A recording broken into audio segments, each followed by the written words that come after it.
প্রথমেই 4টে ডিম একটু শক্ত সেদ্ধ করে খোসা ছাড়িয়ে নেব।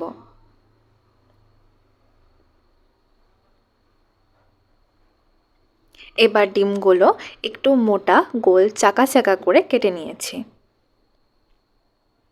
এখন মিক্সিতে টমেটো, আদা, রসুন, কাঁচা লঙ্কা আর বেশ খানিকটা ধনেপাতা পেস্ট করে নেব।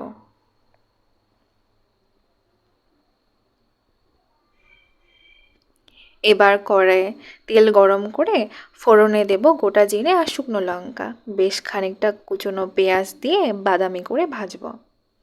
ভাজা হলে বাটা মশলা, নুন, হলুদ আর কাশ্মীরি লঙ্কার গুঁড়ো দিয়ে কষব।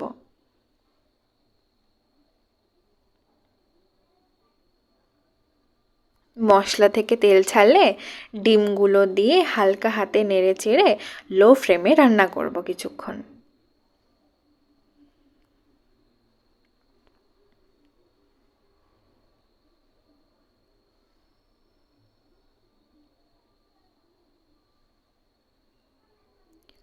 মিনিট 5 পর ঠিক এরকম কষা কষা হলে ওপর দিয়ে কিছুটা ধনেপাতা ছড়িয়ে নামাবো।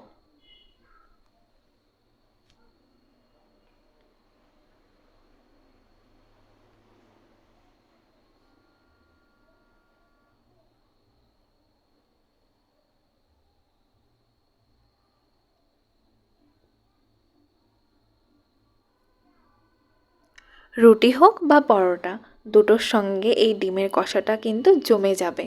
ওকে, টাটা।